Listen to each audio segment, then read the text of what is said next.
Okay, so trig functions, last of what we're going to do this week. I'm just going to go through the formulas for this. Again, there's a couple of derivations in the book if you want to take a look at them. All of these formulas also have their chain rule equivalents. All right, so I'll write it down and then I'll write it down with the chain rule. All right, so we need to know sine, cosine, tangent, secant, cosecant, and cotangent. So let's start with sine and cosine. All right, so sine and cosine, the derivative with respect to x of sine of x is cosine of x. Right? And if I have a function, the derivative with respect to x of the sine of a function, something other than just plain x,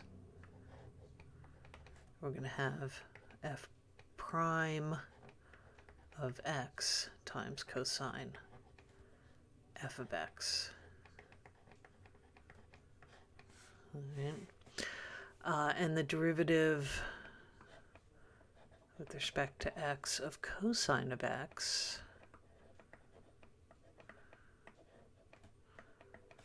is negative sine of x. So over here, if I have a function inside cosine of f of x, it's going to be f prime of x times, negative f prime of x times the cosine of, times the sine.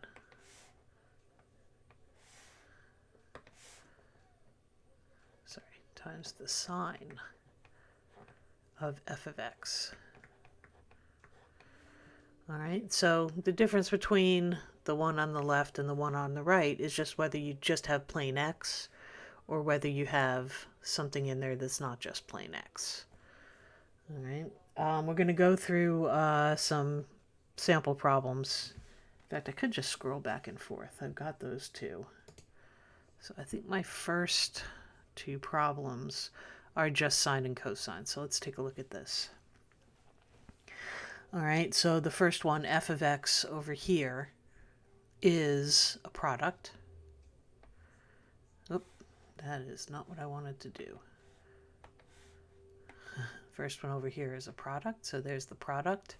So I'm going to put this together with the product rule when I do the derivative. So f prime of x is going to be the first times the derivative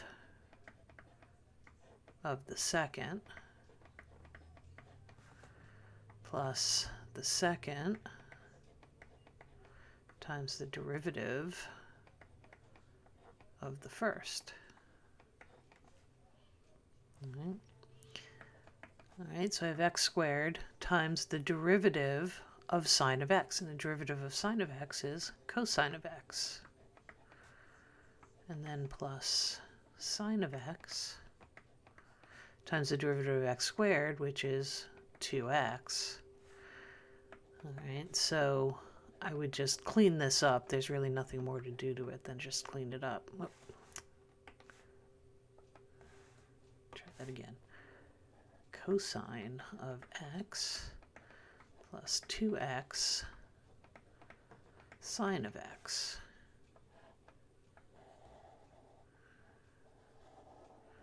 All right, and that would be your answer. All right, over here with this one, I've got cosine of a function, right? Not just plain x, of something more than just plain x. So when I take the derivative over here, I want to use the chain rule, which is the right-hand side formula on the list above. All right, so I take the derivative of the inside, which is going to be 4x. Then I take the derivative of cosine, which is negative sine of all this.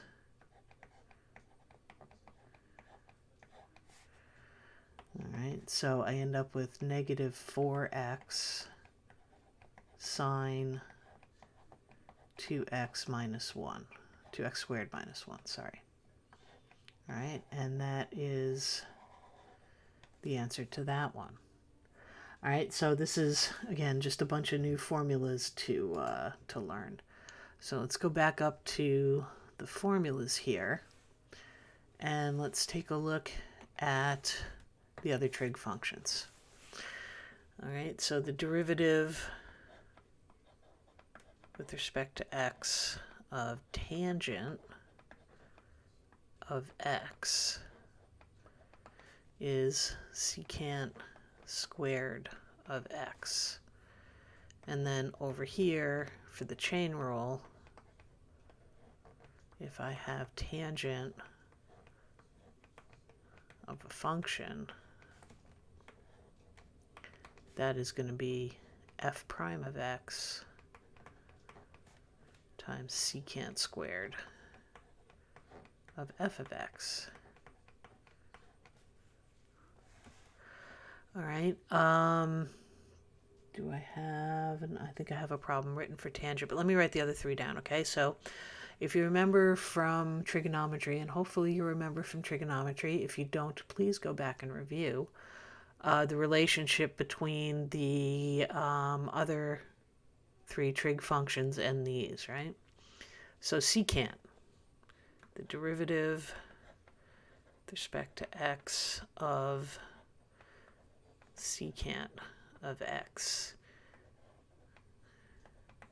is secant x tangent x. And if I have a function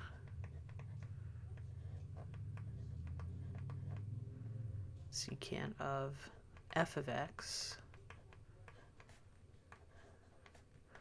then I have f prime of x times secant f of x tangent f of x.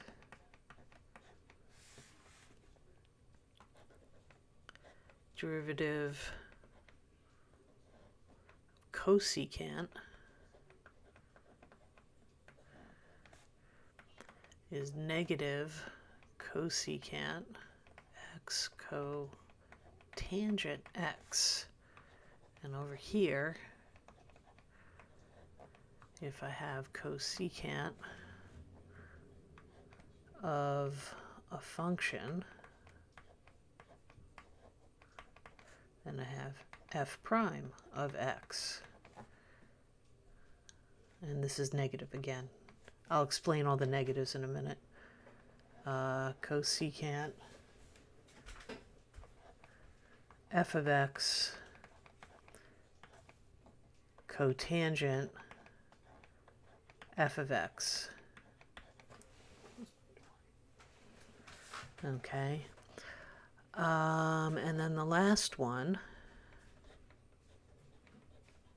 is cotangent x. That is negative cosecant squared x.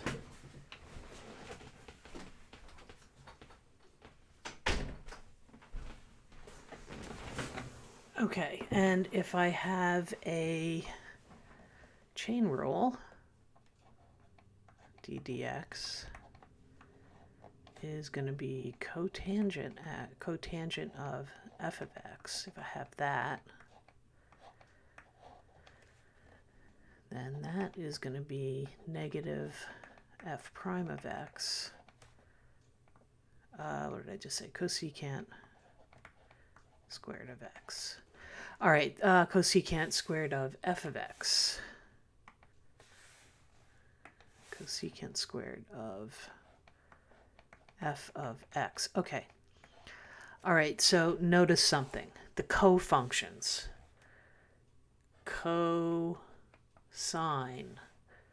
cosecant,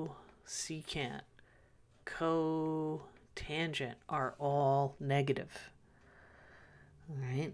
So if you have trouble remembering which ones are positive, which ones are negative, look at the co-functions. The co-functions all give you negative derivatives. Right? The functions all give you positive derivatives. So that's a way of remembering which is which. All right, so let's take a look at some of the other problems I have here. All right, so how about these two? All right, so I've got over here. All right, this is a product. All right, multiplying secant of x times x plus tangent of x.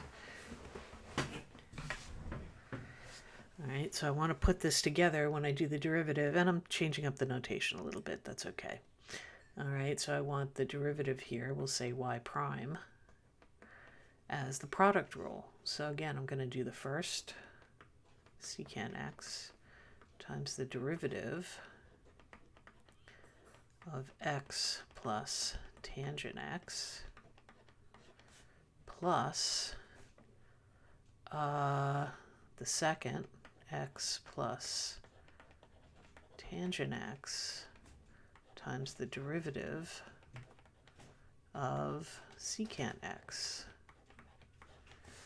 All right, product rule. So I get here secant x. Now the derivative here, the derivative of x is 1 plus the derivative of tangent x is secant squared x plus this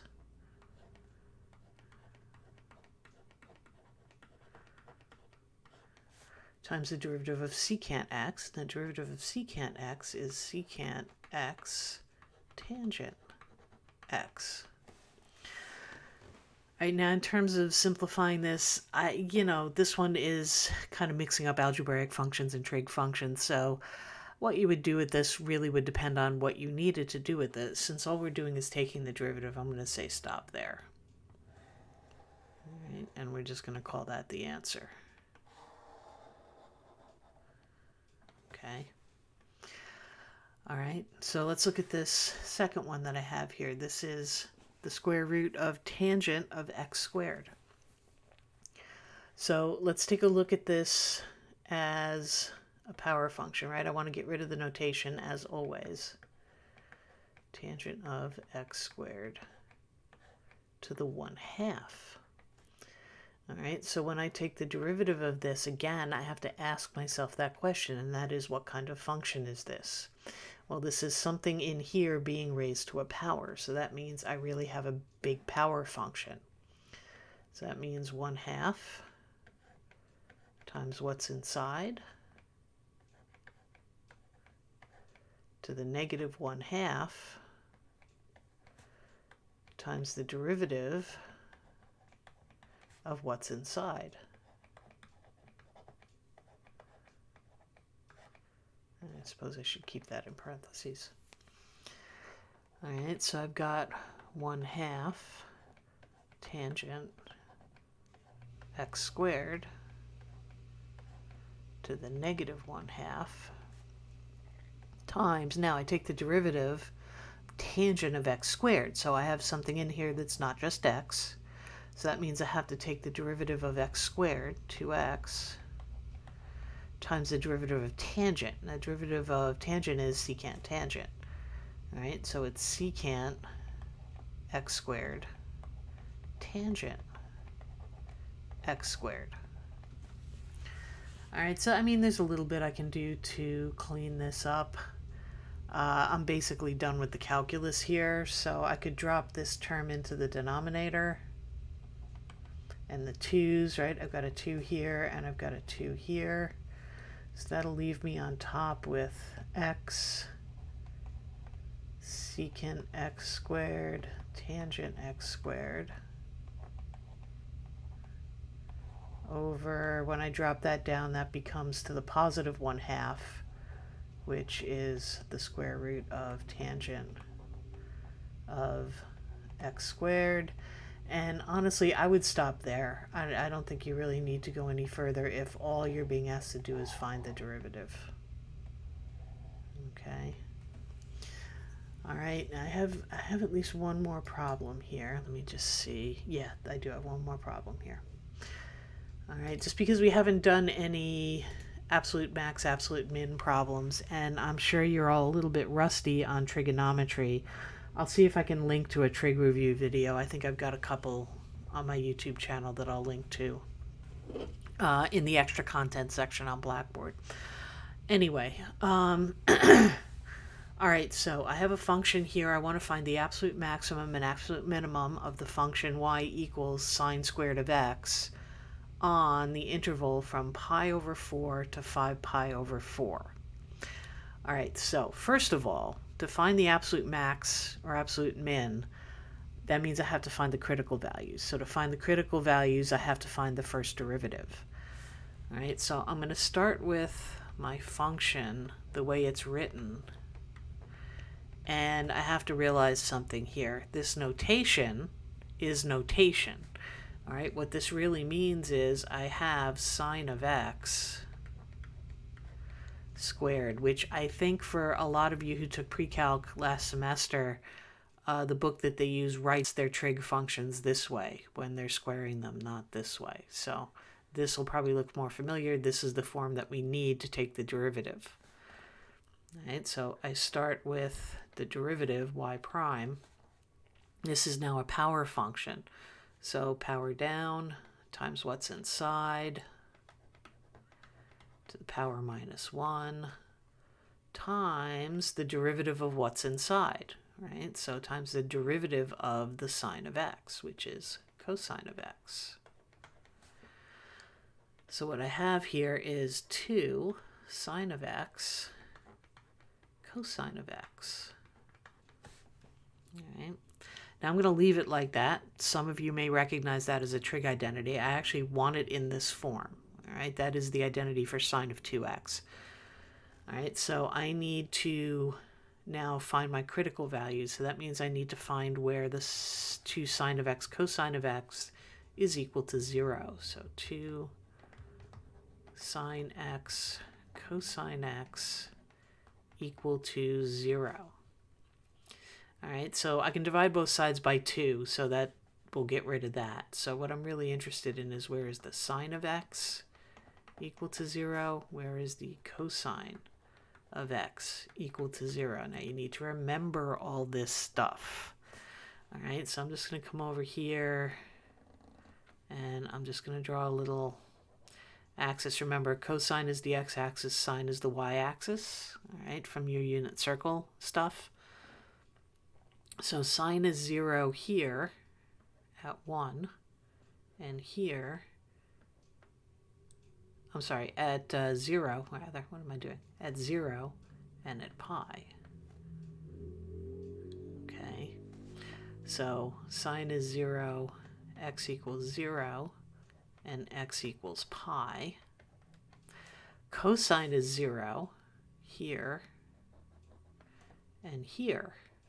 So this is pi over 2 and 3 pi over 2. All right, so x equals pi over 2 and x equals 3 pi over 2. Now the interval that we're dealing with right here, pi over 4 to 5 pi over 4. And we need to figure out which of these points are in that interval. So pi over 4 is over here. 5 pi over 4 is down here. Hard to write sideways. All right, so I am interested in all the points that fall between those two. So 0 is outside, so I'm going to get rid of that. 3 pi over 2 is also outside, so I'm going to get rid of that one. So I need to test, remember, because to do absolute max and min, we have to test the function, right? I have to test f of, let's see, pi over 4. I have to test f of pi over 2. I have to test f of pi, And I have to test f of 5 pi over 4. All right, now if you want to, you can just drop these in your calculator. Just make sure you have your calculator in radians mode, though hopefully you can do this without the calculator because these are unit circle values. All right, so I'm going to work with the function over here the way it's written. All right, so this is going to be sine of pi over 4 squared. Sine of pi over 4 is 1 over rad 2. So when you square that, you get 1/2. This one is going to be sine of pi over 2 squared. Sine of pi over 2 is 1, which when you square it, you get 1. Sine of pi squared. Sine of pi is 0. You square 0, you get 0. And sine of 5 pi over 4 squared. Well, the sine of 5 pi over 4 is negative 1 over rad 2. So when you square that, you get 1/2.